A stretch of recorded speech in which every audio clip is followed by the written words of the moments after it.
Ladies and gentlemen, welcome one and all to SimSeniors once again. My name is Ben Sapsford, and we've got ourselves a exciting evening, ladies and gentlemen, because it's the final three. That's right, you know it. We talked about it in previous rounds. It's time for the final three races. Donnington, Watkins, Silverstone. It's going to be a brilliant last set of races and a championship that's potentially coming to its rapid conclusion. Lot to look at, lot to see through, but more than anything, it's going to be one to remember. Key things here, of course, we are on the UK soil, and we are going to be walking through and seeing the drivers in just a moment, as we have in just a couple of minutes qualifying underway. First off, the gold class, where GMR leads with 218 points, 11 points clear of Lindblom. However, a little bit more on the ballast side of things is going to make that certainly interesting. He's got 10 kilograms more of ballast compared to the NSX, so he's certainly going to have his work cut out heading into Donington tonight. McNair is going to ram into third place with a very respectable performance these last few rounds, and he's just going to be pipping Wolfslenner in terms of points by a single point, in fact. Although that may be to do with the myriad of penalties that we saw, and we'll talk about that more later, of course. On the silver side of things, it's Visharek who's going to be the one taking top honours in 7 points ahead of Chris Wilson. He's certainly been holding his own when it comes to this championship in that Ferrari, and Wilson is no different. Robert Homer is going to be in third place in the Porsche. And then with that, we also head over to talk about the bronze cars, where Diekman continues to be in fine fighting form, although Barry Finley has actually started to really close that gap up in terms of the championship points. It was previously much larger, however, Diekman is only 16 points clear of Barry Finley in the Mustang now, as we head with Roger Dismiquez in the third place spot. So that's where we currently stand. Of course, you've got a lot of different parts of this circuit. We can just see on the flyby now, they're heading through the old hairpin, through Starkey's Bridge, and through Sector 2 before you get a small straight on the way to the main back straight of the circuit. So we head down into Starkey's here for the S's, and then as you take the tight left-hand chicane, you're taking the longer route all the way up to the Melbourne hairpin with the grandstands, tucking it right round second hairpin with the pit lane entry as well, Goddard's final corner to complete the circuit. But that's where we are moving on for now, folks. Of course, you're going to get to see this track in action in just a second, as it's going to be now quali time. 20 minutes on the clock. Racers standing to attention. And 10 minutes for bronze and silver cars, 10 minutes for golds only. They're all making their way onto the track, but let's see who has got what it takes. And first out of the gate is going to be none other than John Mitchell. A strong competitor in silver. He certainly had his pace, but currently stands in 6th position. Somewhat fitting, as you can see the timing tower has reflected it ever so.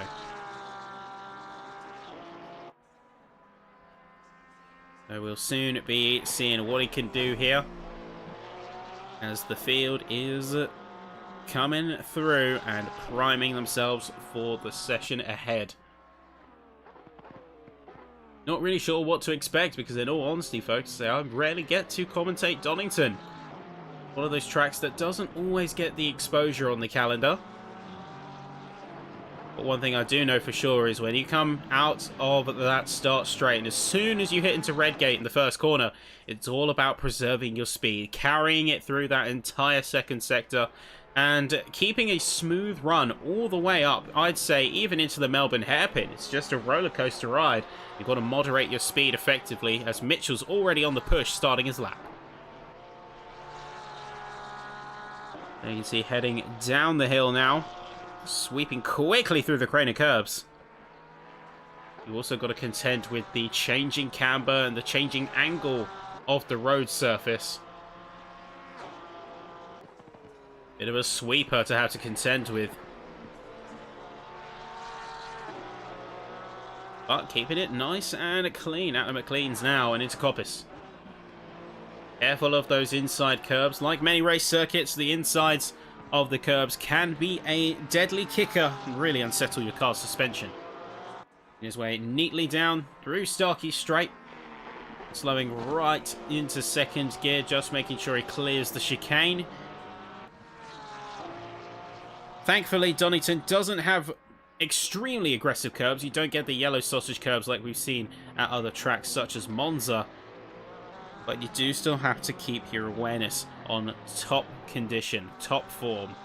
Out of the Melbourne hairpin and looking fairly clean for Mitchell now. Going through Goddard's 2 180-degree corners to finish the lap of what's it going to be? First time on the boards. It's a 1:28 from John Mitchell. Let's see how the rest of the field does as the rest now come through. Here's Diekman, leader of the bronze cohort, as Vasuri just peels off to the side, abandons his lap. Robert Homer is going to be in a very close second with 28.8, but here comes Diekman, 28.9. So certainly putting the pace on early days. Smith's behind him, both. The two McLarens have got a lot to prove after one of them couldn't join us last week. I think they do both want to show that they are more than capable of fighting with the best of them. Morrison, 29.3, as it's still uncontested at the top end. John Mitchell's 128.5 still stands. Anyone else coming through is going to take a swing at it. John Gabbett coming through round the final corners. You can see Visharek just up ahead in his Ferrari. He's going to be coming in second, but Mitchell is going to be dethroned as John Gabbett is going to take that top spot. Beautiful stuff.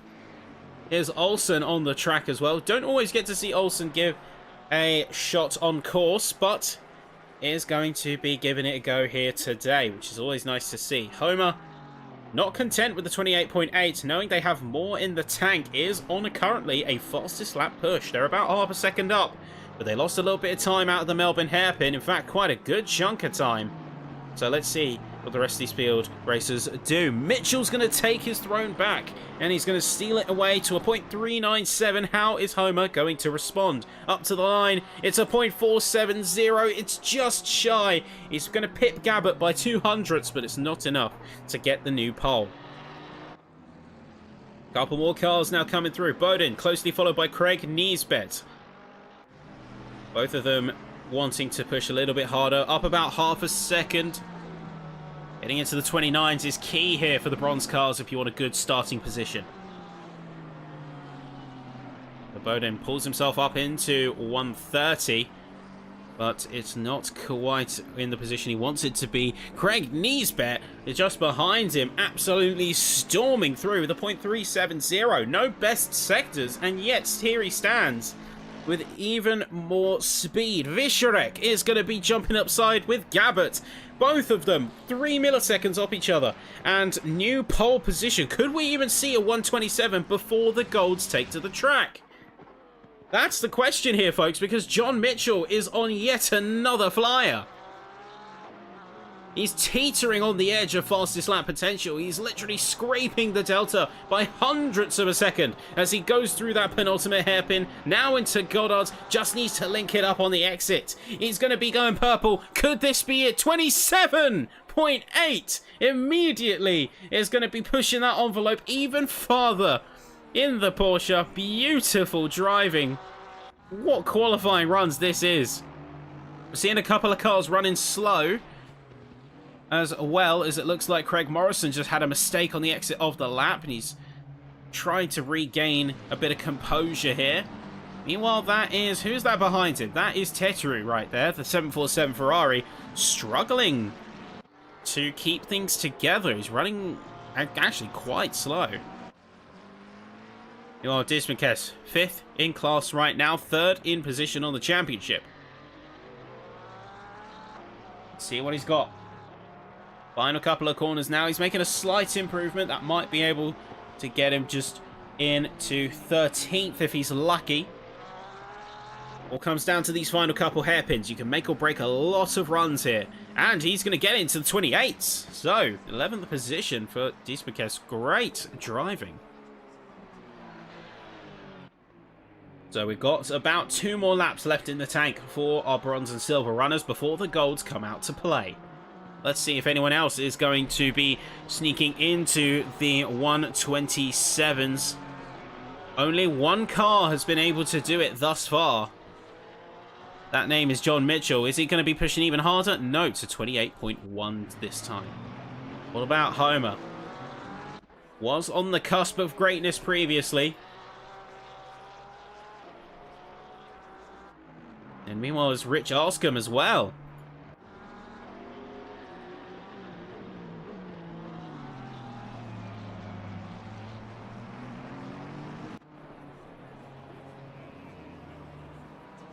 Good to see. Beautiful. Wait. Run that again. So he goes down in Sector 3. I thought he was about to drop time. That looked a little bit messy. But despite that, Rich Arscombe has surprised everyone 7 milliseconds ahead of Mitchell. And Diekman has managed to get into the 27s as well. All of them are within less than a quarter of a tenth together.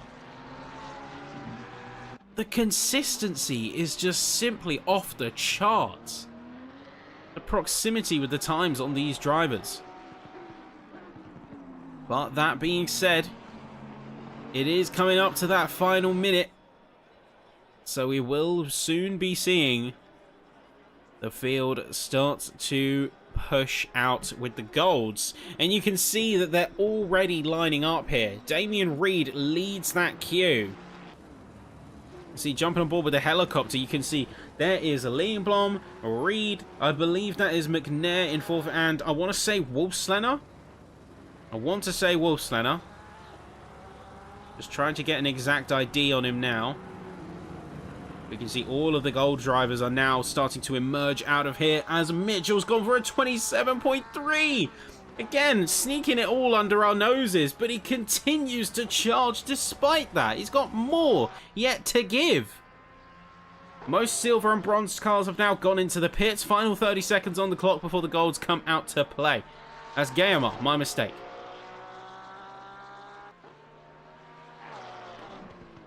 See, everyone now going to be lining up here, but eyes on Mitchell. He really is on the limit, and he is perfectly going 0.0 on his delta consistently through.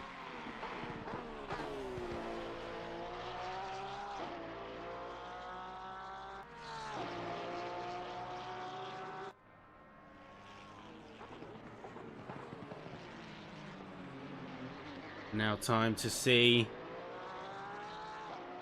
if he's got enough what it takes. It looks like he's down on the delta. I don't think he's going to do it, but look, it's a raucous crowd as everyone quickly jumping out to get into qualifying trim as soon as possible.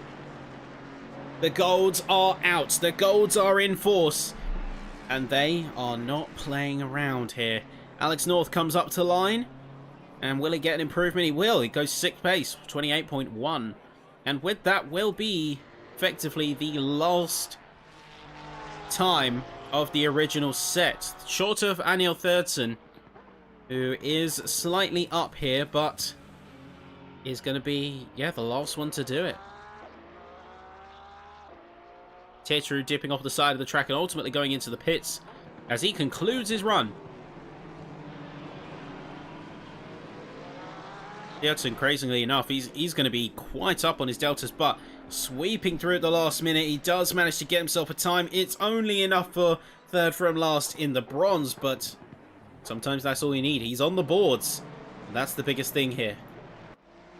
They can see that everyone from bronze and silver is in, and Lindblom, taking 0 chances, is going to be out first thing. He's going to beat out even the likes of Linatus, who we typically see right at the front of the queue.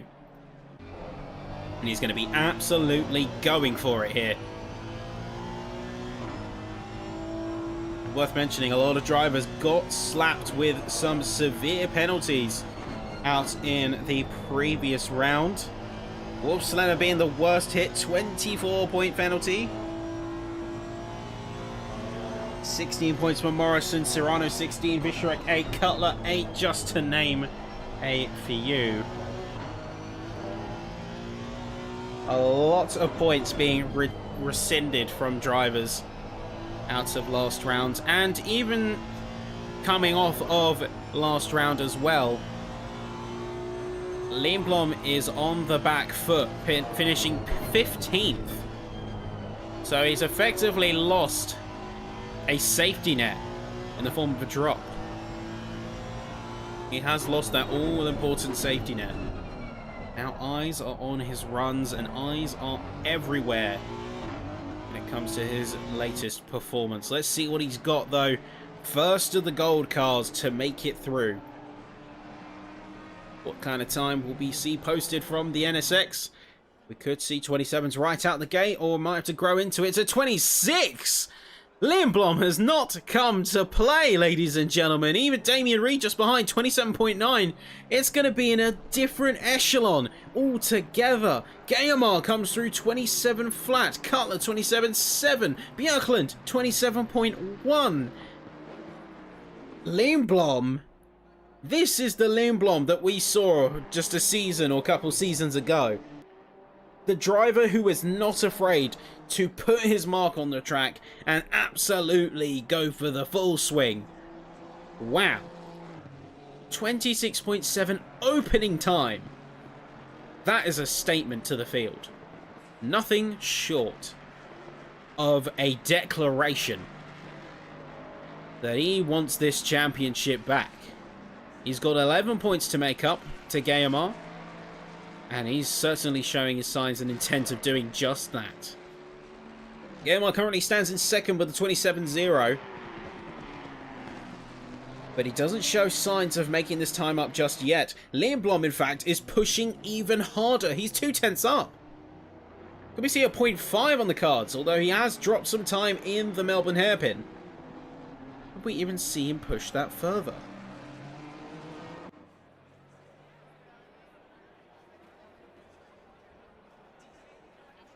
He comes to the line. He manages to scrape a 10th out of it, despite a lower sector 2. 26.6. Jeez. Meanwhile, Gayamar with a bit of a slow exit out in the final sector, but hopefully he has a chance to bring some heat back. Holmberg up to the line, 26.9. And completely rocketing his fortunes up to the front again. Peter Wolfslener coming up to the line soon. Let's see Dave Marsh, 26.7. So NS6.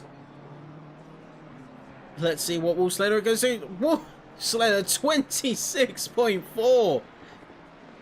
We are playing some almighty leapfrog here this evening, ladies and gentlemen. We've got Wolfslener, we've got Lindblom with the initial statement. Marsh coming very close. It's all to play for tonight. I think the drivers are really starting to consider there are only 3 rounds left in this championship, so they've got to make this count. McNair potentially on the track for a 26.8. All he needs to do is nail those last hairpins. Some form through the first. A little bit shaky on the exit there. It looks like a slightly sharp rotation. He's sweeping his way through the left as well. Slight gain, but a little bit of a loss on the exit. Here comes McNair into 4th, but just behind him, Gayamar, 26.602. So solid time being gained, and that is going to be enough to put him ahead of main rival Lindblom, even if it's just by 15 milliseconds. Ben Neergaard, another solid competitor. He's on the cusp as well, half a second. He could get himself into 26.5.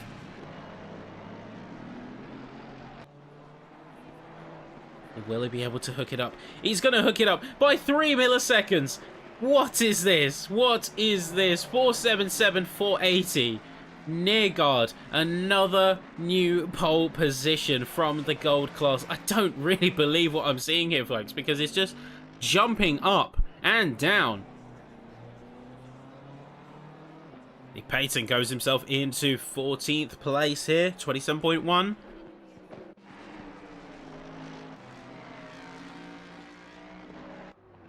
Meanwhile, Gayamar, of course, the driver who wants it all. He's playing for keeps here.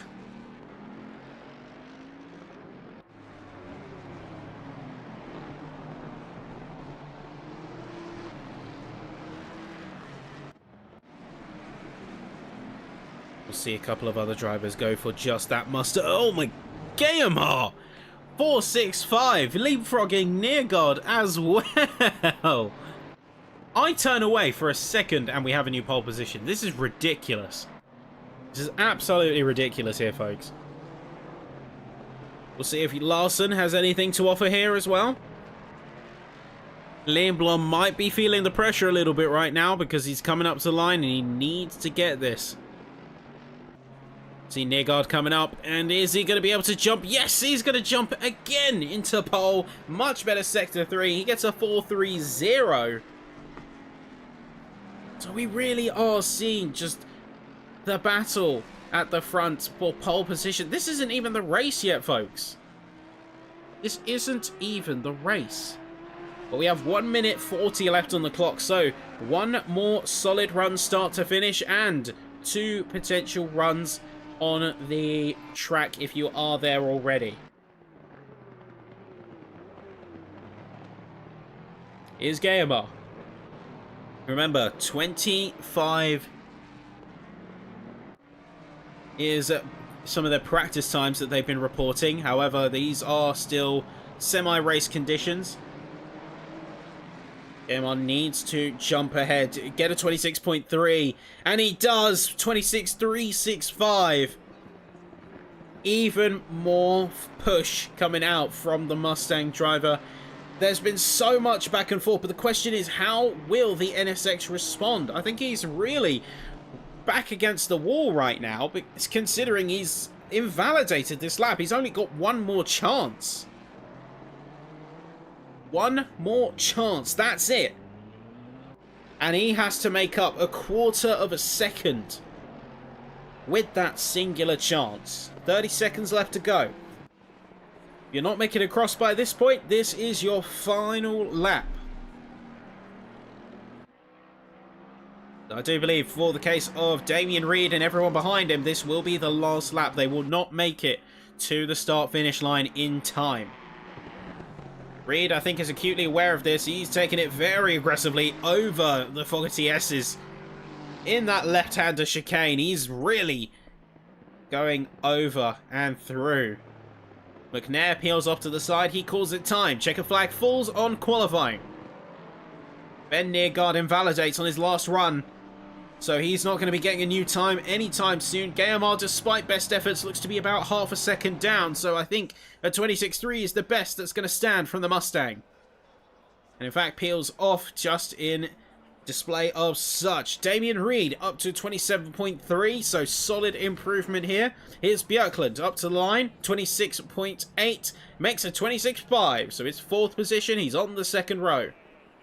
Last racers coming through now. Is going to be anything from Lindblom. Now is the time. If there's going to be anything from that NSX, he needs to make it here and now. He did get some time gained in Sector 3, but he lost it just as quickly. There's a Wolfslener, 0.332. He's pushing that envelope even farther. But Lindblom, he again teeters on the fastest lap time. Is it going to be enough? It's a 0.4 flat. It's enough for 2nd row, but it's not enough to get pole. And Wolfslener is your pole position holder out of this first session out of qualifying. Woo! I need a minute after that one. Wolfslener, Gayamar, Lindblom. Titans within this series. Titans within SimSeniors in terms of pace. And it's all going to come to a head tonight at Donnington. I'd expect nothing less from our top flight of racers.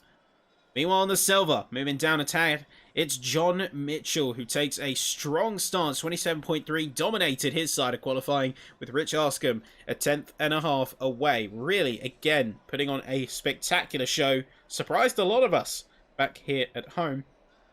And the championship leader, Visharek, is going to be in 3rd place. Finally, looking over to the bronze side of things, Dickman is the crown holder. And by an entire second at that, as Colomb, next closest car, is over an entire second away. 27.8 versus 28.9. And then closely followed by Dismakes in 3rd place. So, all going to be firing on all cylinders. Seriously, we don't have Finlay here on the track tonight, so that is going to be a spanner in the works for his crusade back up to the top of the championship. We'll see if he's able to recover it in the last 2 rounds, but as it stands, Dickman could start to gain his massive lead back and potentially lock Finlay out of the title with a round to go if he keeps that momentum. Here you go, there is everyone lined up alongside the track. Funnily enough, Donnington, I don't think Donnington actually has a big enough pit lane. That's why we saw some cars were cloning into each other. I don't think we physically have enough vehicle space. But here we go. Session is about to get underway, and as we tend to do, let's take a full walk. Let's meet the grid for our grid walk, and let's see everybody ready to go in action. First row, it's the Mustangs. It's going to be, of course, Wolfslenner and Gayamar, strong contenders in the Wolfpack team, and really showed their stuff today. Row 2 is going to be Leenblom in the NSX, and of course with the fighting spirit to go with it, looks like Nergard in the 313 AMG. Row 3 is going to be another Mustang lockout with Nicholas Björklund in P5 and Chris Bourne in the 118 Mustang as well in P6. Row 4 and 7th place is going to be Johan Larsson, another Wolfpack contender, alongside Dave Marsh in the 27 NSX next to him, followed closely by the Minecraft NSX of Oskari Herme and Justin Cutler in P10 to finish off your top. Row 6 is going to go to Colin McNair, a driver we know who has pace and will certainly be fighting aggressively to move up as we go through the session. 231 Mustang of Matthias Holmberg, and then closely followed by Tommy Hellstrom in the 660 and Adam Ostrichard in the 74 BMW. Row 8 is going to go to Pedro Serrano in the 212 BMW as well, and then the 248 Mercedes AMG of James Payton.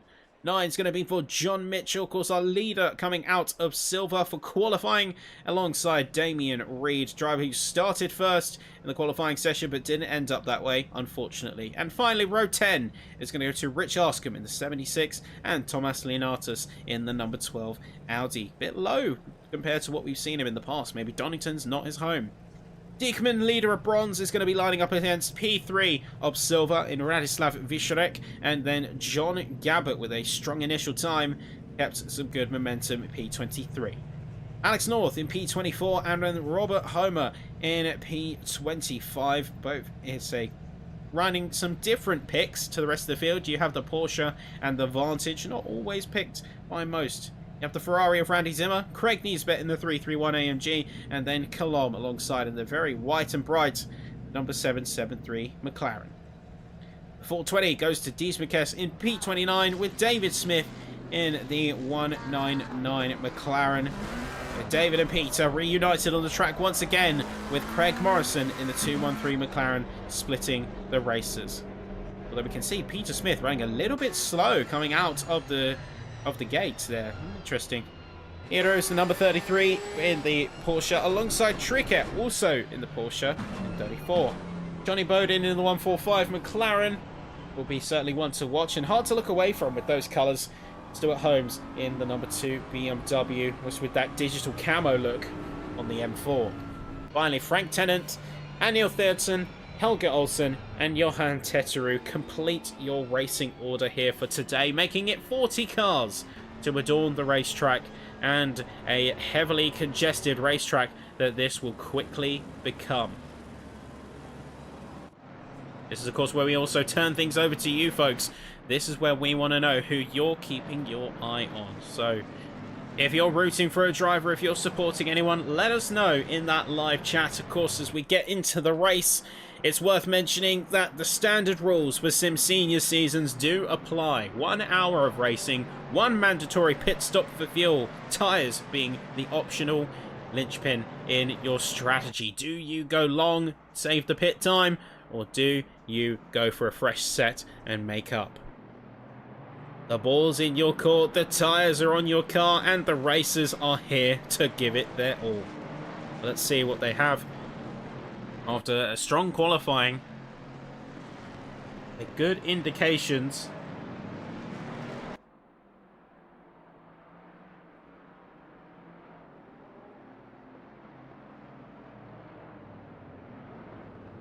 Indications are looking strong.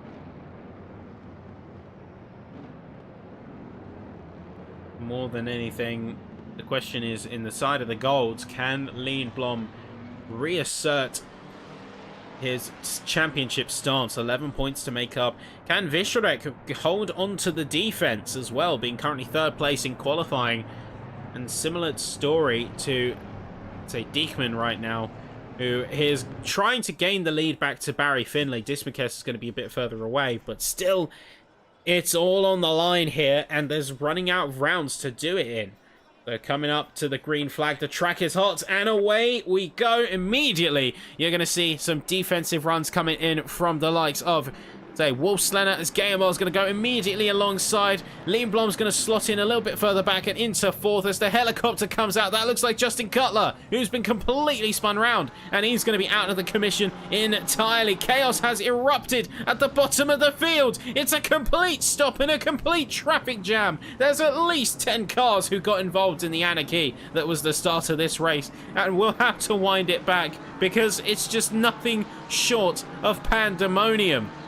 In fact, let's take that all the way through and take that right to the beginning once more. Here's on board with Alex North here, as we just had one of the most chaotic starts that one could possibly imagine. Of course, we'll catch up with the live in just a moment, but we need to see exactly what happened. What was the catalyst here?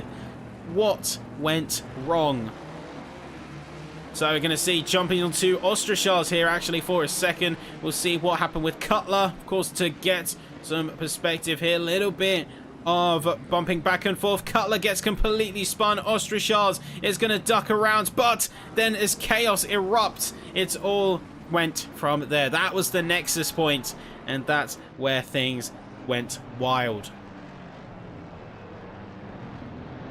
So I can see here, this is going to be McNair making the best of the situation as always. He knows how to fight his way forward. He's currently got just past Dave Marsh in his P7 here. So making an almighty gain since the start of the session. And chaos has continued to affect even the top end runners as Neergaard is displaced to fourth and Lindblom has made his way to P2. Lindblom taking the safer choice, hang back a little bit and then continue with his charge forwards when the situation opens itself to such. Dave Marsh is actually losing a significant amount of time. He's dropped not only to McNair but behind Bourne and Hellstrom too, as things are getting a little bit dicey further back on in the order. You see the helicopter catching multiple battles that are teeing up at the same time. And it all could go one way or another in an instant.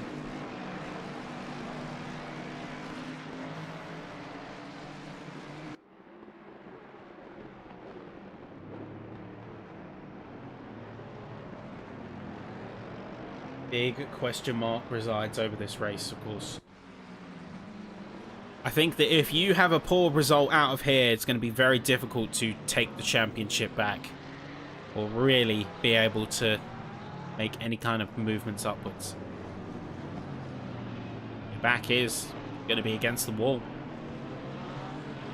So it's important now more than ever to really get this right, as we see Teteru going off the side of the Melbourne hairpin and he's careening across the grass, limping that car. Curiously though, despite the chaos, nobody has opted to go into the pits just yet.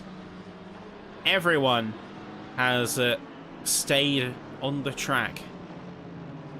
Maybe the damage just is not severe enough. Maybe there wasn't a gravitation towards the pit lane. John Gambert's going to make his way past Thurston. Starting to reunite with some of the silver racers a little bit further ahead. Got John Mitchell currently leading for the silver, and then Wolfslenner continues to hold the fort down for the golds. Guillemot is going to be really pushing Lindblom hard on this one. It's his championship lead to lose after all.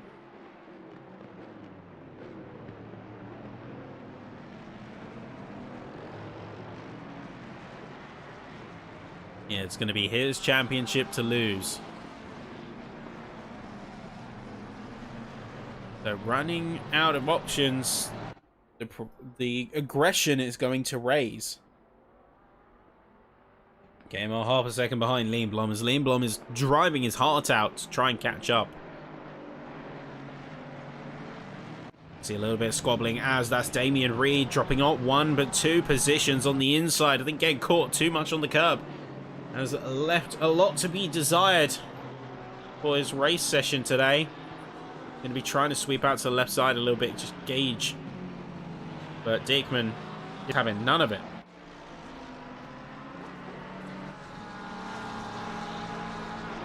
A lot of cars occupying the same space here.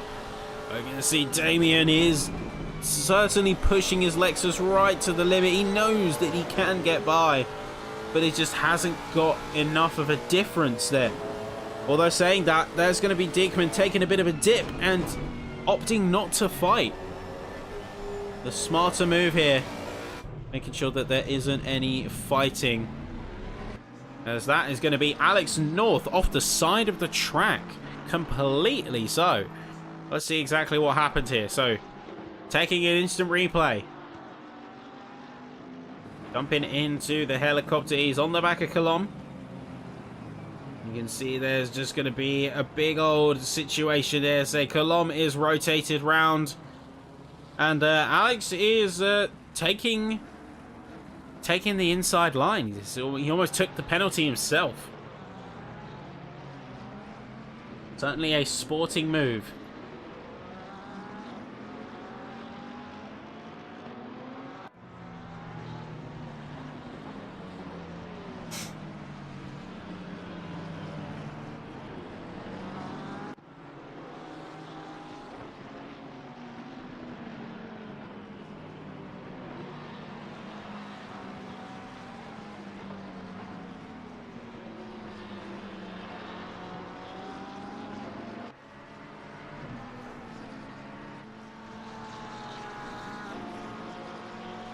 So taking a bit of stock of the rest of the field around us now, as the front of the field has settled. Some mid-pack fights have already started to shake things up.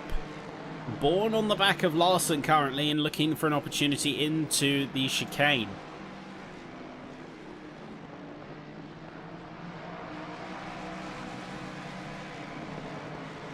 See all the different colour permutations on that Wolfpack skin.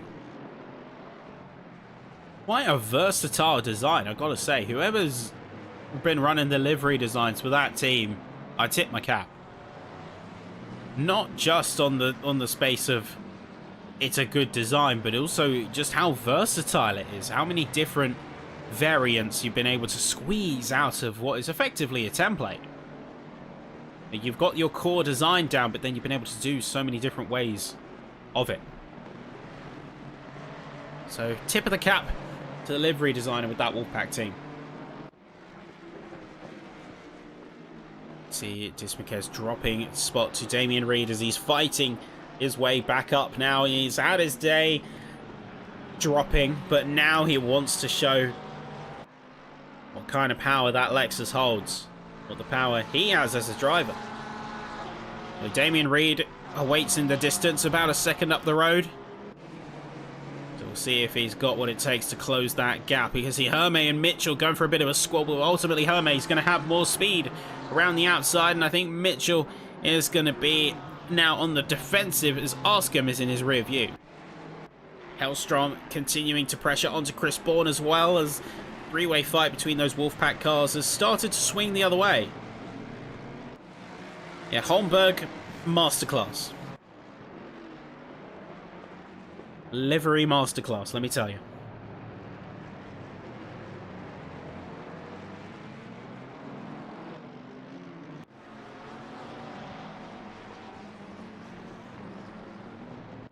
Look a little bit further ahead. Looks like Lindblom's managed to gain some time. He's just got the fastest lap of the session so far.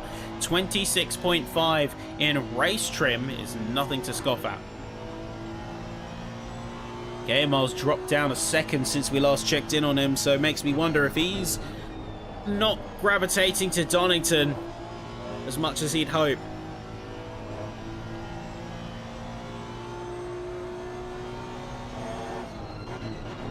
It There's a championship on the line right now.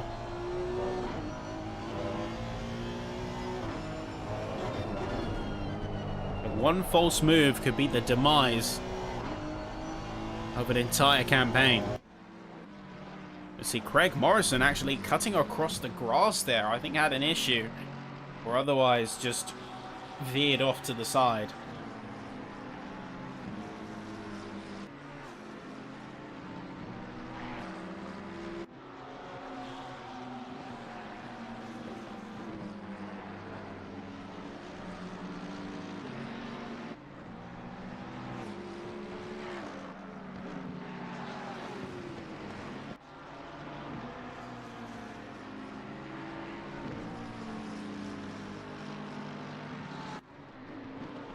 Oh, we do see a little bit of squabbling happening. Actually, let's just check back in with that final hairpin. As you can see, there's Marsh and Holmberg going neck and neck, shot for shot, tit for tat, corner for corner.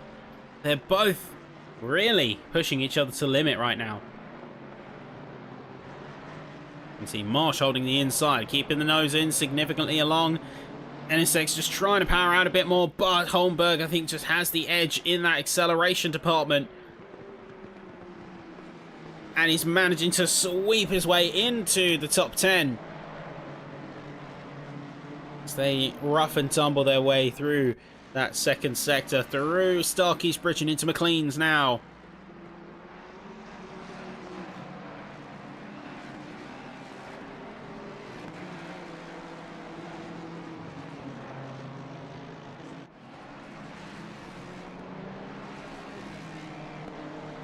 You see, your fight might be settled, but there is one that is not. Diekman on Dismukes. This is the lead for bronze, remember, folks. So, a lot of eyes on this one.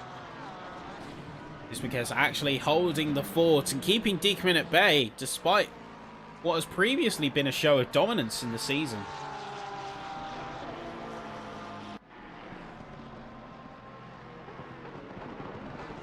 See how he handles this chicane, so a little bit more aggressive on the curb on the exit. You've always got to take a little bit of curb when it comes to that corner, but too much and you unsettle the platform. Diekman actually losing a good amount of time as Lenatus and Tennant. Well, what's Lenatus doing so far down here? I mean, we know with Ostrachars it was a case of just being caught up in the incident, although potentially it makes me wonder if Lenatus and Cutler, well, Cutler we saw spin around, but Lenatus as well, one of the victims of that early incident that we didn't quite capture.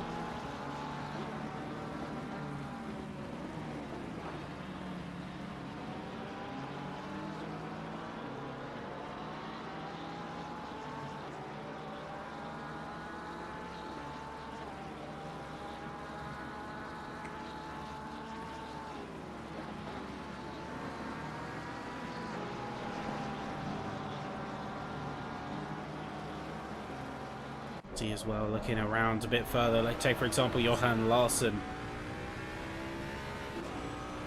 Tommy Hellstrom taking a bit of a hit, so he did spin in turn one.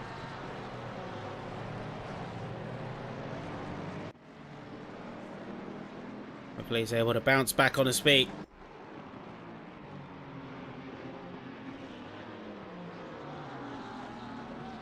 Can see Cutler is on the attack.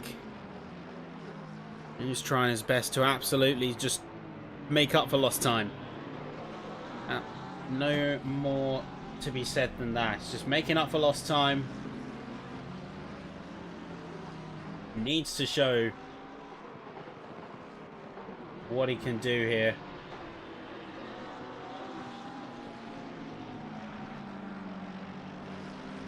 And he's going to be running a little bit of a...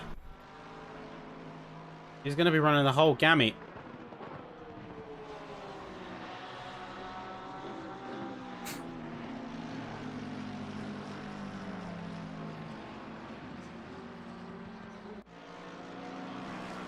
All I'd say is I'd be a little bit worried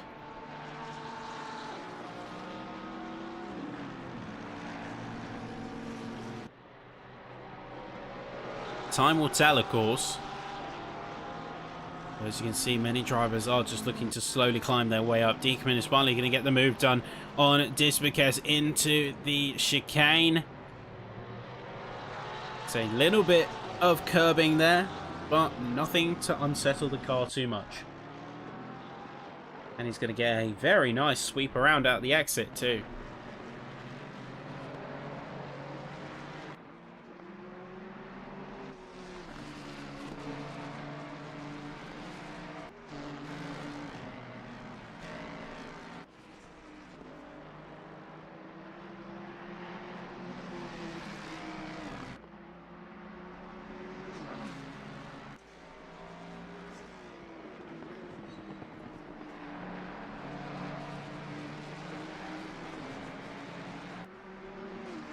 Larson still is going to be committed, though.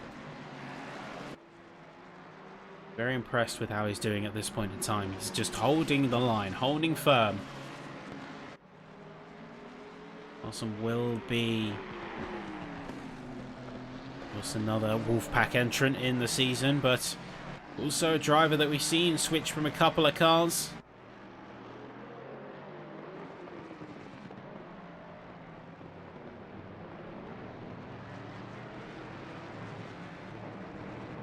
He's here right now, but he could push himself further in this season with what remains of it. Here's Shrek, going a little bit narrow, but quickly darting his way out to the edge of the hairpin again.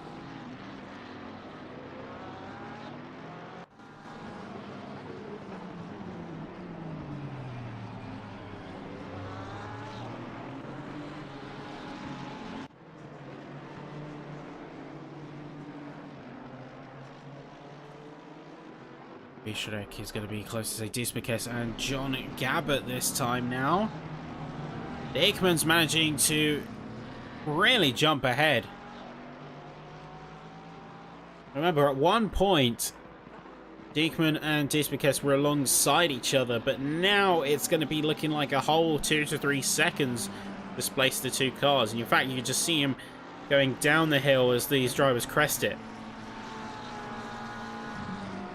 Randy Zimmer hot on the heels of Cutler right now. Putting some pressure down on otherwise is a gold class car, not really within his sort of penchant for combat.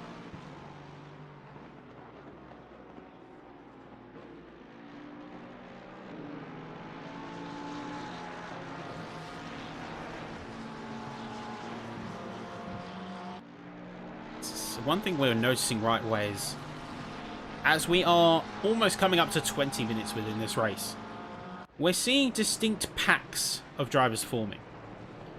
Right now there's a huge clump of drivers just going through Coppice at the top of the circuit, but there's also some that are going into the old hairpin. We've got another clump just coming out and across the start-finish straight, and then even more. And all saying that, though, that could have got very dicey. That's Diekman, that's Cutler, there's Zimmer, there's going to be Gabbert, all condensed together suddenly. Massive reshuffle as Diekman is brought right back down to earth and right ahead of Disbekes within a second, in fact. Diekman is actually going to head into the pits, and he's going to sidestep this fight entirely. I think that's honestly the smartest thing to do at this point. Just playing it safe. Undercut your rivals. Minimize the impact of damage taken. Best way to go.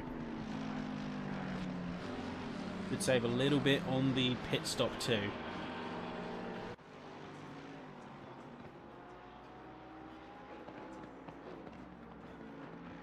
So let's see how the rest of the field goes, as we will before long be coming to the pit window. Remember, about 10 minutes time is when we expect most drivers to be heading into the pits. Optimised for half-an-hour stints each. Here's Lindblom within half a second now after much trial and tribulation. Onto the back of Wolfslanner. Guillemot about 2 seconds away. Hasn't really been able to peel away that time to the leaders and strip away at their leads.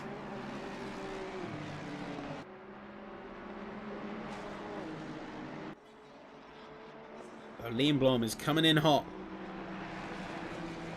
Very soon will be challenging for the lead of the race.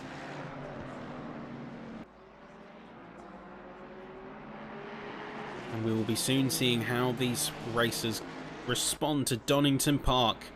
You've only got a couple of key sections where you want to go for fights and overtakes. It's not the most overtake-centric track. It's a little bit more flowing, particularly sectors 1 and 2, where you're really going to see most of the tee-ups is going to be something like these two hairpins right here, as well as into Redgate, turn 1.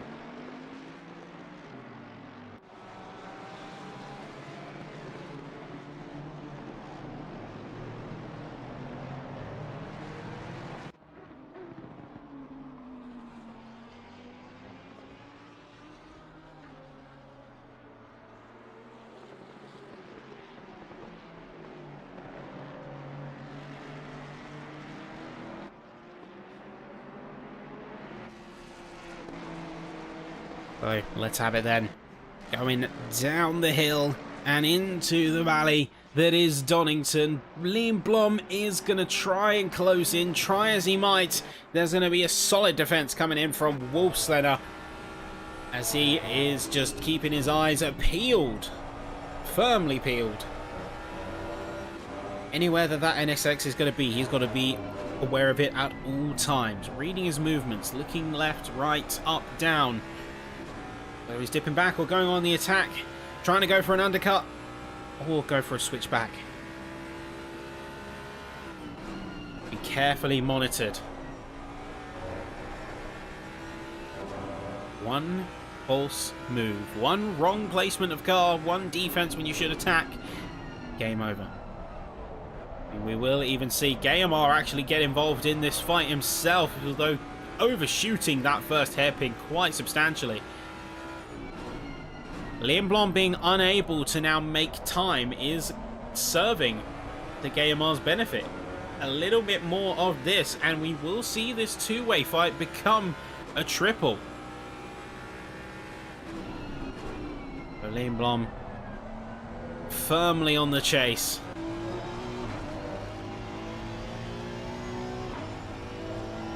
That Mustang, the 196, is well within his range of attack. He just needs to find the right chance to go for it. Both of them formidable racers. They know how to give each other a run for their money. You see a couple of shuffles. Herme and Peyton squabbling a bit further down. Herme trying to get back up. Having a difficult run of form so far.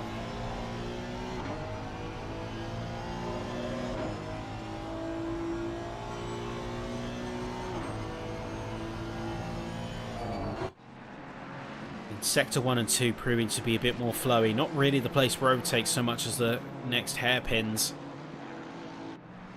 are going to prove to be. Gayamar has managed to break away and cut down that gap in half. Breaking away from near guard and now proving to be quite the challenger. You can see that NSX is within striking distance and a couple more corners and a bit more push. Could certainly stand to reason that he's going to be right there.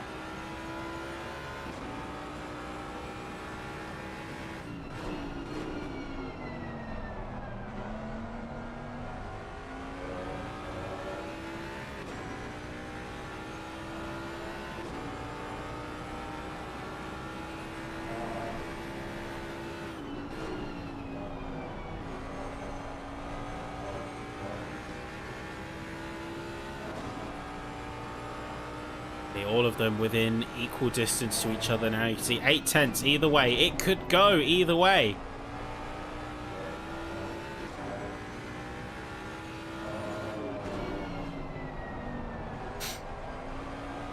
Apologies, folks. I think I've got a bit of a cold coming on if I sound nasally at all during the broadcast.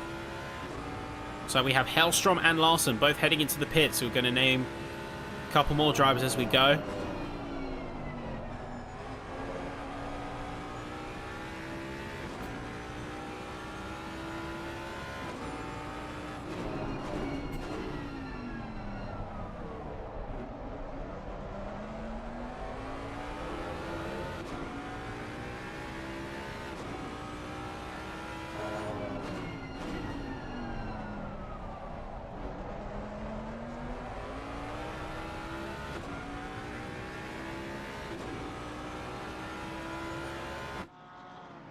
we'll see Ostrachars as well as others heading into the pits now. Olsen, you saw just coming into the pit lane there.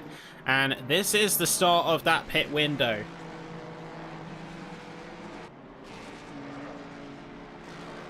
Anywhere from 35 minutes to 25 minutes is the typical range for most drivers. By 25 minutes, and certainly the 20-minute mark, everyone will have completed their stops and will be set to make it to the end. So there are, of course, going to be a couple of local yellow flags as drivers emerge in and out of the pit lane, but looks like Linatus is a genuine yellow as he's limping his car down the rest of the circuit. In fact, you can see the front bonnet shaking.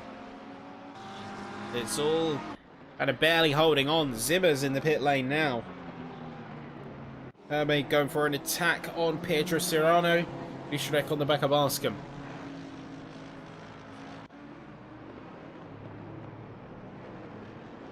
And some of these drivers on the track just have to make up for the penalty points and the points that they have lost as a result of infractions of the previous race. And when you have someone who has lost a significant chunk of points to penalties, it always makes you wonder what could have been.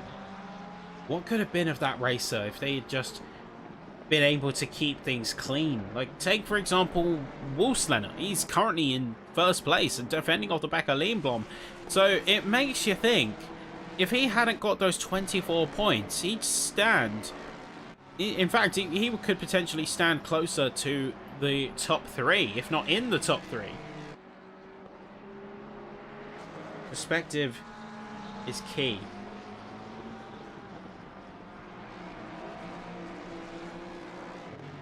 I think it was only the start of the season we only ever saw drivers in the minus points. Luckily. Though we do have... hang on, something's happened with Gayamar.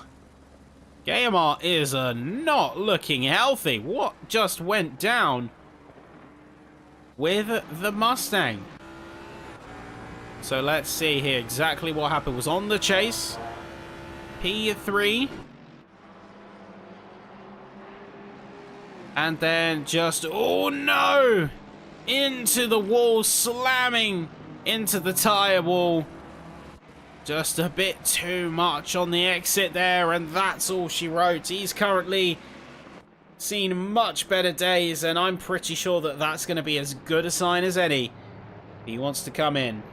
Lindblom is going to be coming in at the same time as we say that. And many more cars in the 20s and 30s positions are going to go in. Say Ostrachars is still in there. Olsen's still in there. Zimmer as well. But Holmes and Smith are going to be emerging out. Vishrek has taken his pit stop. There goes Gayamar. Damien Reed is struggling a little bit there. As you can see, it was on a yellow flag.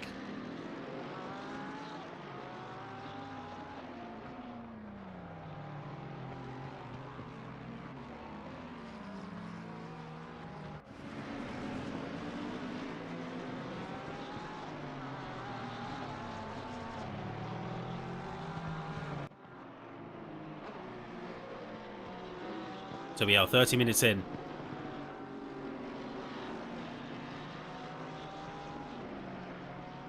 So Lindblom's coming out with a pretty fast pit stop overall. 32.4 seconds stop time. 23.9 plus. Gayamar is going to be still in the pit lane. And that is most likely going to be to the damage that he sustained. So he'll be losing even more time to boot. Had to be done in order to get himself back in fighting form, but he's going to be losing out significantly. He's already down in P25, as David Smith is going to be joining him alongside. Ben Neergaard is going to be heading in the pits as well in that Mercedes AMG, so dropping out of second place for the time being. And Oskari Herme is going to be jumping into Chris Bourne, many others, all going to be heading into the pits. And this leaves Wolfslener, of all people, in an awkward position, because now he needs to judge whether it's the right time now to go for the pit, or if he wants to try and sustain a bit longer to hang on.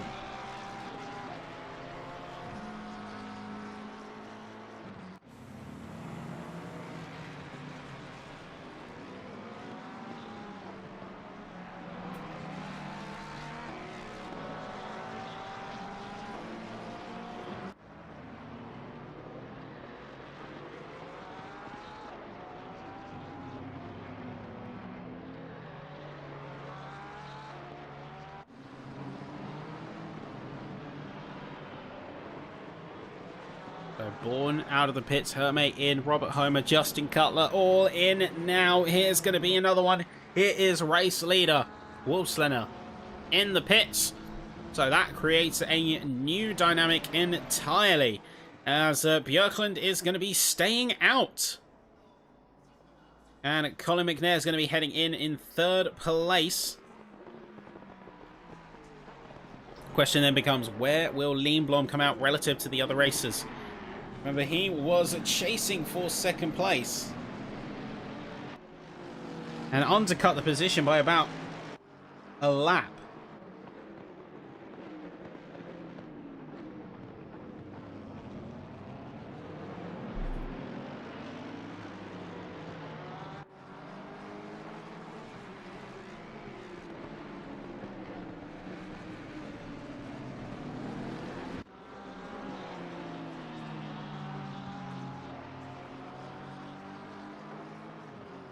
So where's he going to come out? He's going to be Wolfslener's just ahead still. Still just ahead by a hair. But it's enough. And Lindblom's going to be on cold tyres.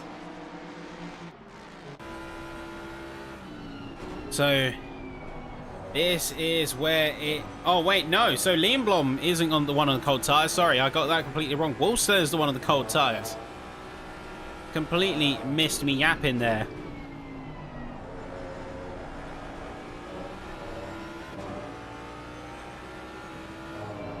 You're going to have a lot of work.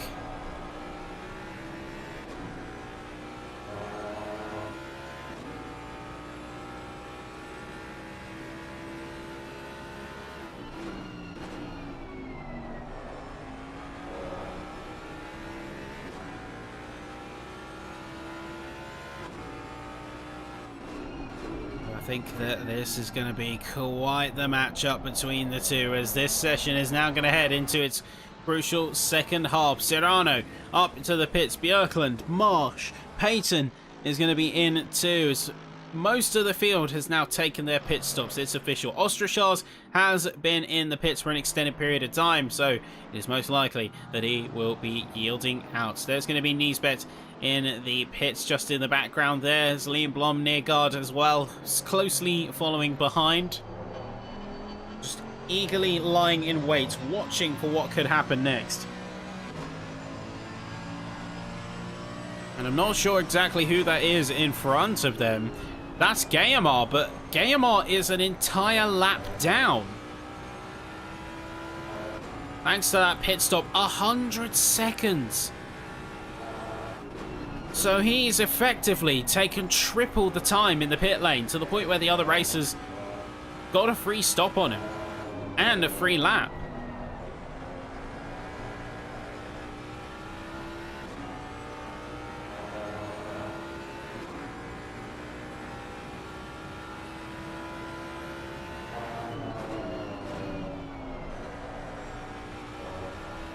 So Lindblom is going to be within, say, 4/10. But oh no, Diekman is stopped on the track, and there's another car just off of the side. Trying to see who exactly that is right now. That looks like Olsen. Yeah, that is Olsen. Completely into the inside wall. There's no way that he's able to get out cleanly. He barely avoids incident with the orange Mustang right there. Payton's going to be jumping into the pits. Arscombe's going to be up into second here as one of the last drivers yet to take a stop alongside John Mitchell. It's the two silver cars who love to extend their stints.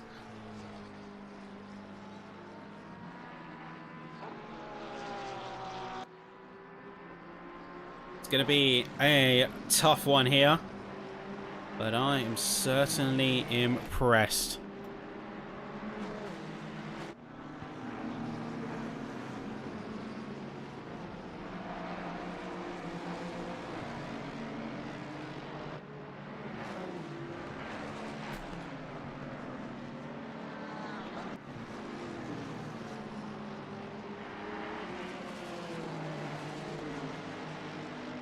So, 25 minutes in.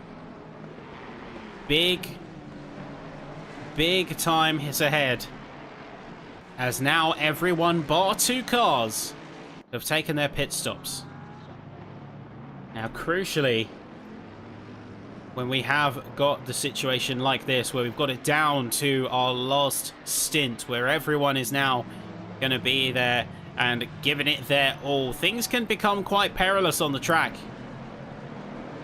It's going to be a tough one, especially for Lindblom. He's going to be feeling the pressure 100%. Right on the back of Wolfslander.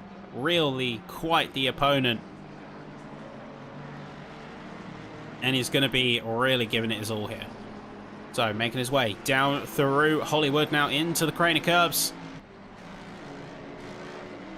And I got to be honest to say, I do wonder if there's just something about these drivers, just the ability to fight and really give it 110% without stepping over the line. Like, is it the setups? Is it the amount of practice that they do? Is it just straight genetics? I don't know. I've always been curious to peek into the mind of these racers and really understand. Because it's like fireworks. When these two fight on the track, oh, there's Smith barely getting avoided by Lindblom there as he's still hot in pursuit of Wolfslander. Keeping it within a second so far. But it really is fireworks. When you have two of these top racers fight, like we saw with Wolfslander and Lindblom, like we saw with Gayamar and Lindblom as well earlier, they were going back and forth. I mean, look back to qualifying. They were trading pole positions back and forth, bronze, silver, gold, like it was a game of tennis. There was just simply nothing stopping these drivers from continuing to one-up themselves and push each other. The very fibers, the very edge of their potential.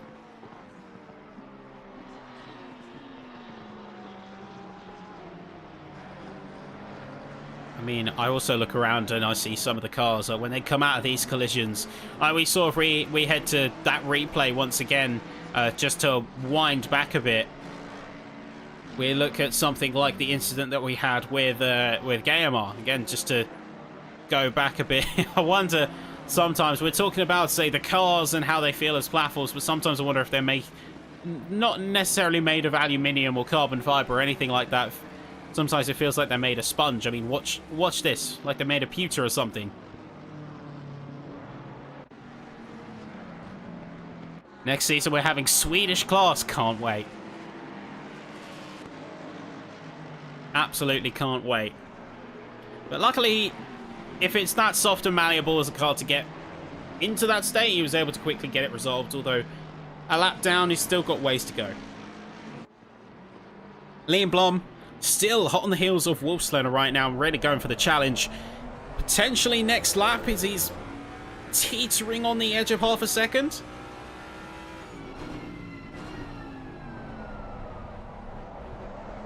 It's gonna be tough. Move into the UK. Wowee. Oh, John Mitchell, final car. Final car.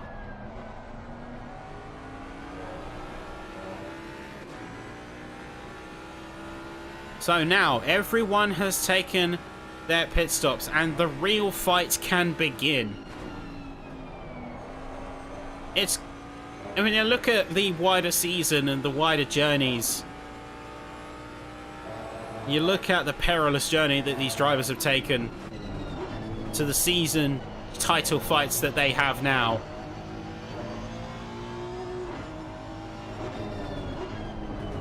I'm really just sort of in awe, especially when you look at some of the talent who wasn't necessarily at the top of their game, but has worked their way up the tiers, worked their way up from bronze to all the way to gold over multiple seasons. The graft, the grind, and sort of stretching themselves their abilities, their potential, their tissues, their everything to the very, very limit in pursuit of that peak performance.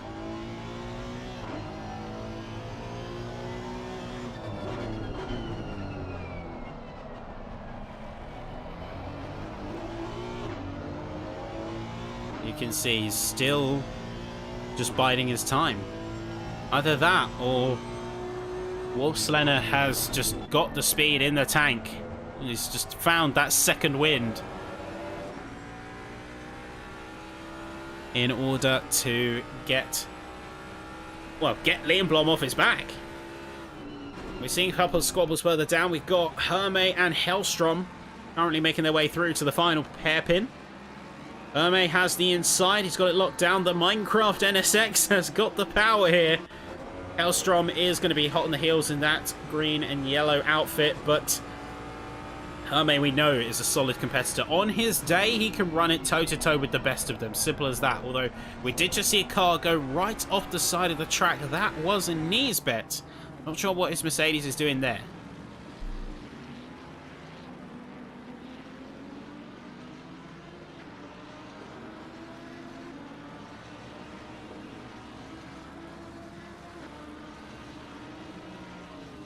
Yeah, hopefully he'll be able to just figure out what's going on there, because it didn't seem like it was all in control.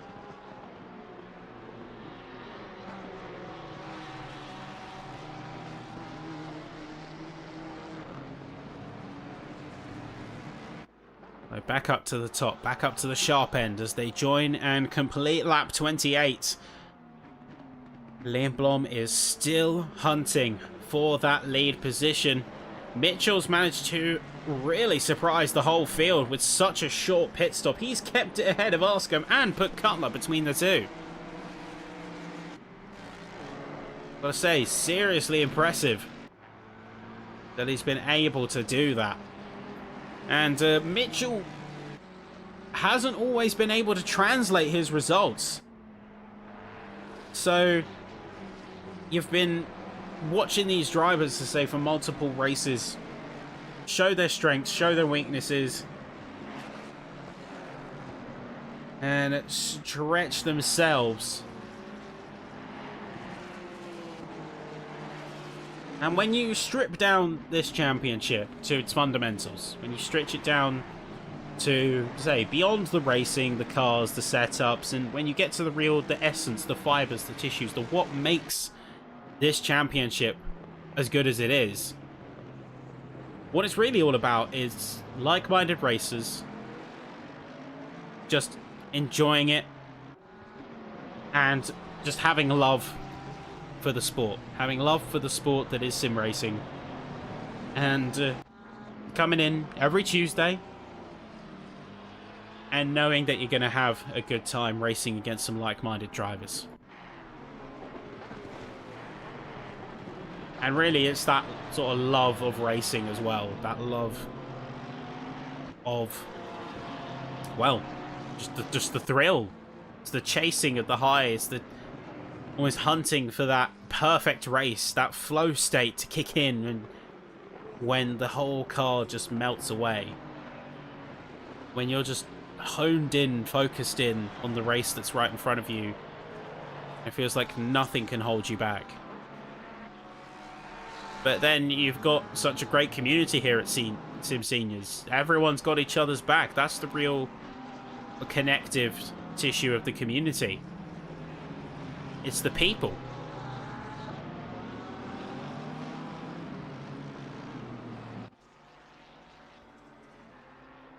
So yeah, even if the cars rotate and the classes rotate season to season to season, what matters more than anything is that SIMseniors, the community we have, continues to flourish. Because I have to say, it's been an absolute joy over these seasons commentating. And I always look forward to every Tuesday as it comes. It's just that little something. A little something that, even if it is a lot of work behind the scenes, and I know that there's a lot of people who work behind the scenes for this to happen, it's all worth it when you get to that track and when you see these racers really give it their all.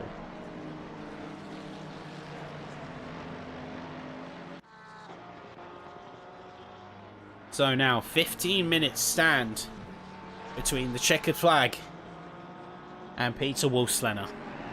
But the question is, can he keep it?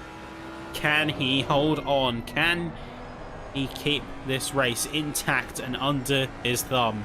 Or is there going to be a challenge from the NSX of Lindblom?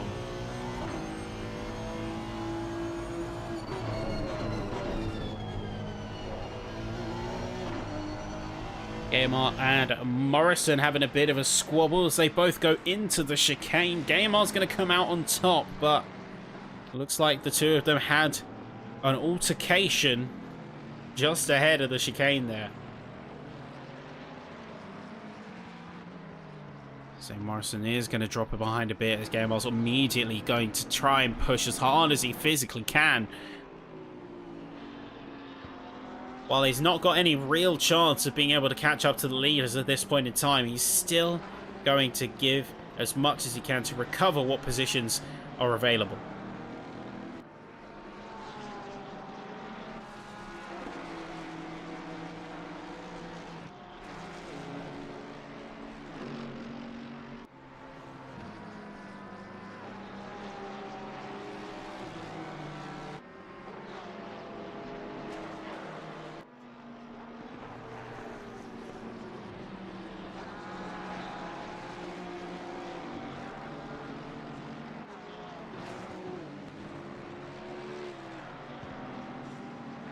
So smooth operation is the name of the game right now.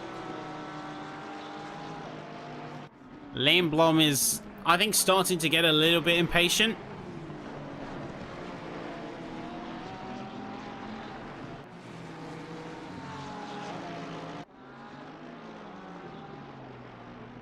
I think he's starting to get a little bit impatient here. Now he's got quite the conundrum on his hands. 12 minutes 50 seconds, which is going to equate to about, I'd say, 8 laps. It's going to be about 8 laps, give or take. And in that time, he's got to not only keep Wolfslener honest, but he's got to keep near guard behind. He can't get held up. And he needs to get ahead.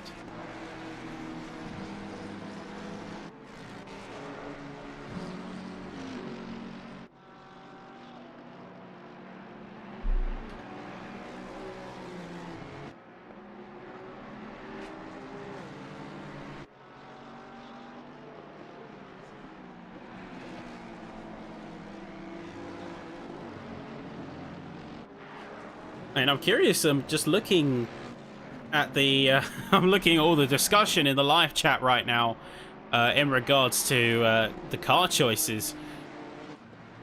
Here's a question for those of you watching at home, whether you're racers or otherwise, like, what is the deciding factor for you when it comes to what car you pick for a season?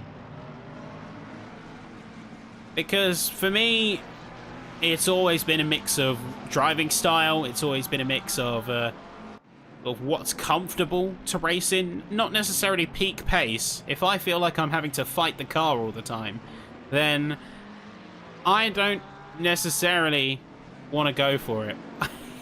Heated seats, fair enough. But I think the other thing to consider, and as is rightly mentioned, is like having a car that's actually good in race trim, because it's one thing to have a quali monster. It's one thing to have a monster in qualifying. That'll get you in a good starting position, but if you can't hold the spots, or if you can't wrangle the car to be consistent, then that's going to be a much bigger issue.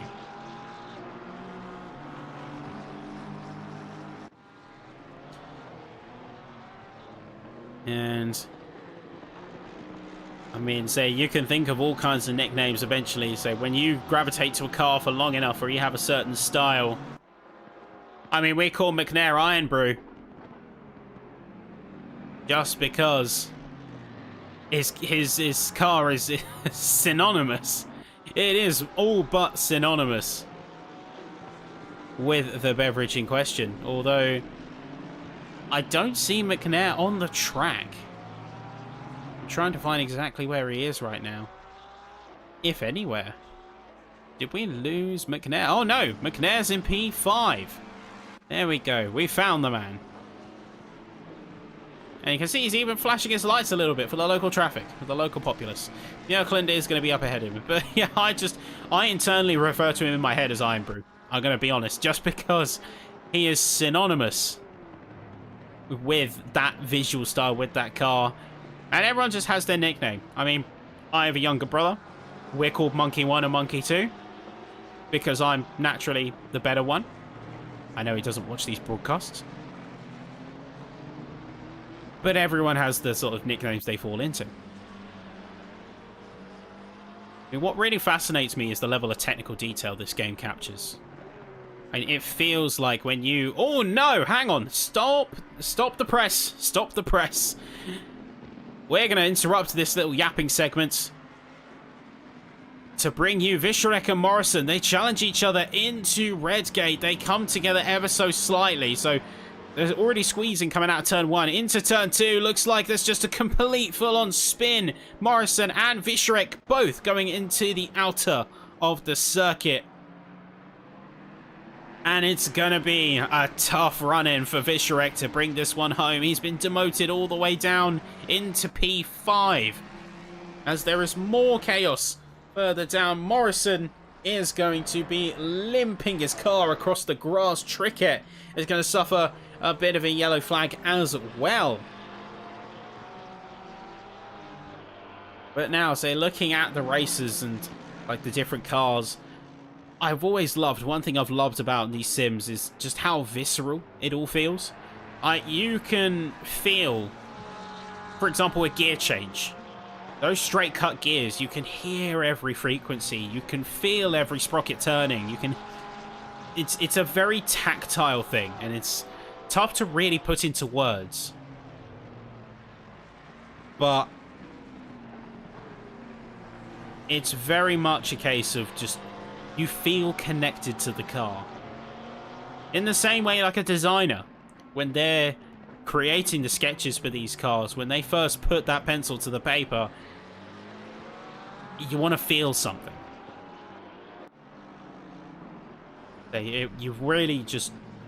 It's made to make you feel. I'm getting far too philosophical for one race, though.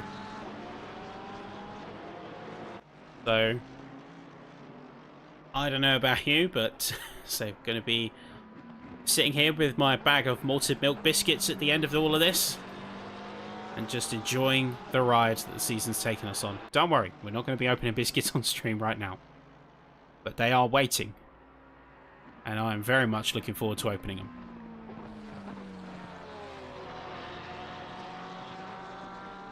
So, where we stand, 7 minutes to go, about 4 laps remaining, especially for our leaders who have just crossed the line. Lindblom still is on the chase for Wolfslener's position and can't seem to make that Mustang budge.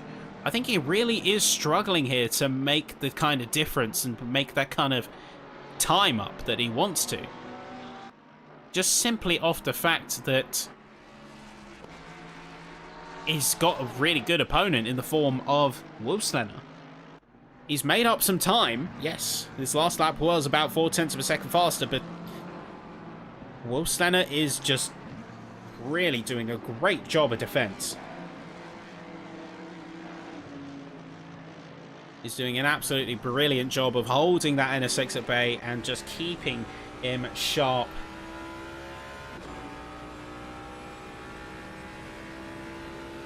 While still retaining dominance over the racetrack.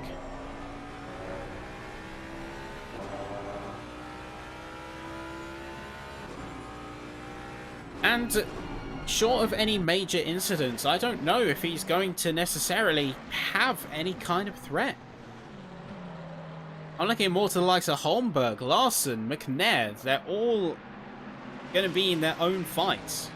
And in fact, we could see 2, maybe potentially 3 wide. Holmberg's taking a big risk going across the grass to take the apex.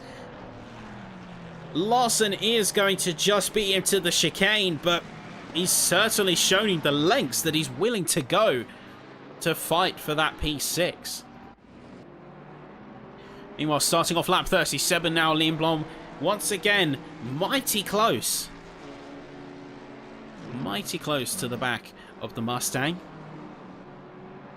But he's dipping back and forth. As soon as he gains time, he loses it again. He's not able to hold that consistent run. And this is ultimately his downfall right now. Looks like we have lost Hellstrom, or something has gone on. He's returned to the pit lane. Let's jump on board the helicopter. See exactly what happened.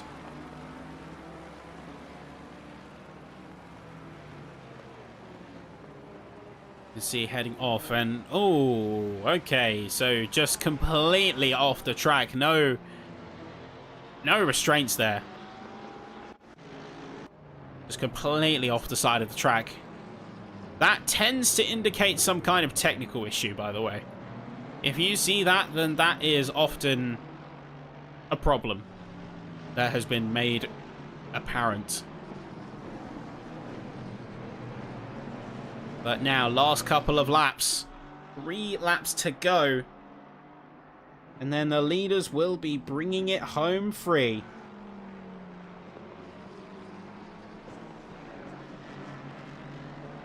Time is of the essence for Lindblom. He's managed to get Guillemard out of the picture, and they brought the two of them back to status quo. P17. That's actually lower placement than Lindblom, who last time out got P15 due to the drive-through penalty. In fact, we've only had one drive-through penalty, I believe, during the course of this race. That was the 331 car. Or at least that's the only one that appears on my logs, because that's Craig Niesbet.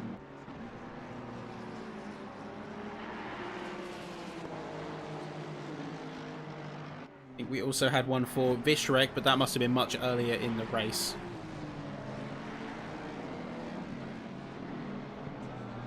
So Lindblom is going to be the car that we keep an eye on for now, just as they finish this next lap here.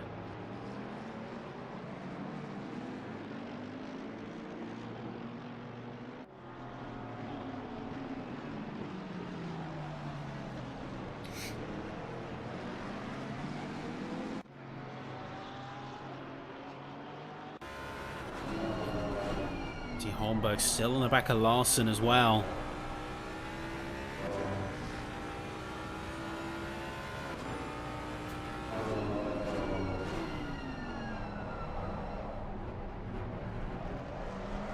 Well, we can see that there's a couple of other track racers. There will be a couple of shuffles, as Disbekes is going to be dropping down a spot. Someone asked where are we going to next? We are going to be heading over to Watkins Glen. So Watkins Glen, followed by Silverstone. And I gotta say, I love these two choices. Like, Watkins Glen and Silverstone to me is like chocolate and then vanilla ice cream. One, because it's got a nice bit of kick and a nice bit of flavour to spice things up. And then the final, say, Silverstone. It's a track that you know is always going to be good and is always going to be a sort of solid platform for any kind of good racing.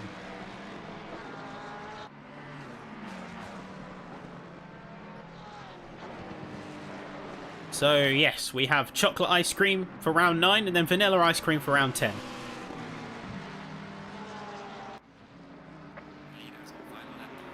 And right on that beautiful cue,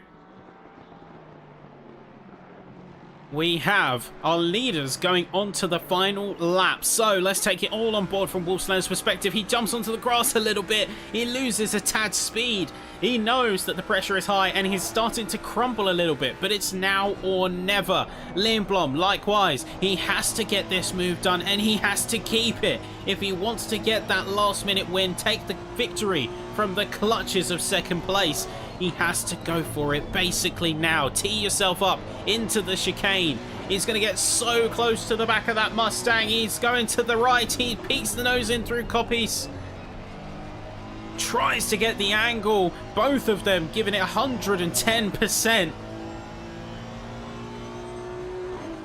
And now is going to be a last-minute drag race into the chicane. Tries to take way more speed than the Mustang. Pops over the curbs. In fact, goes over the track limits ever so slightly.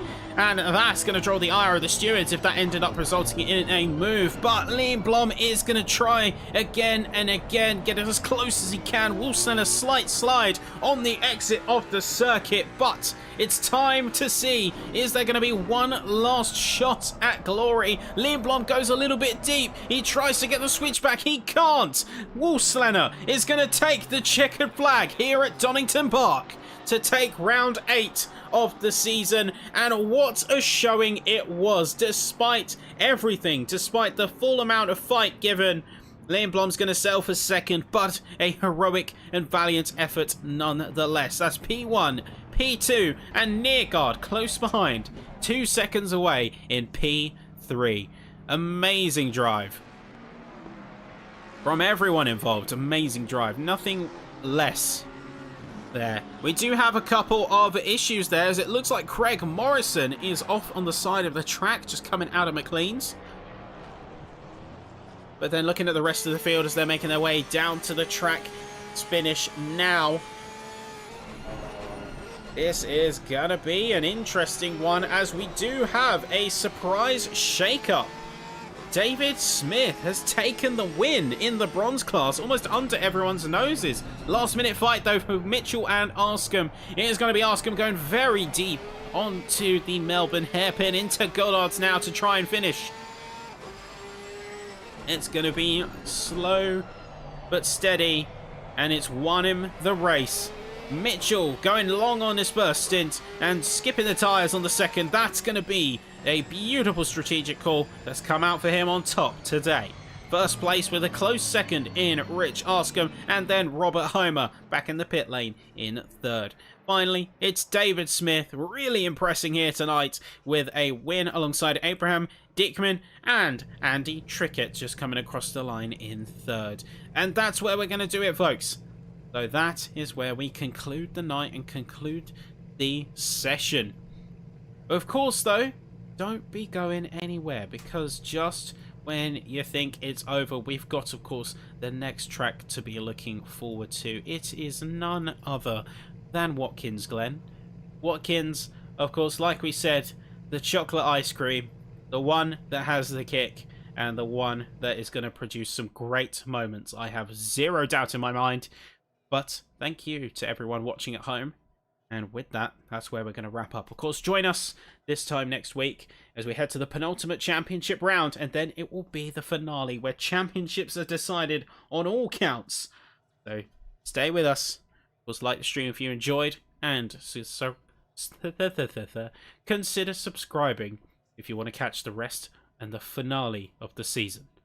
For now, folks, thank you very much. And good night.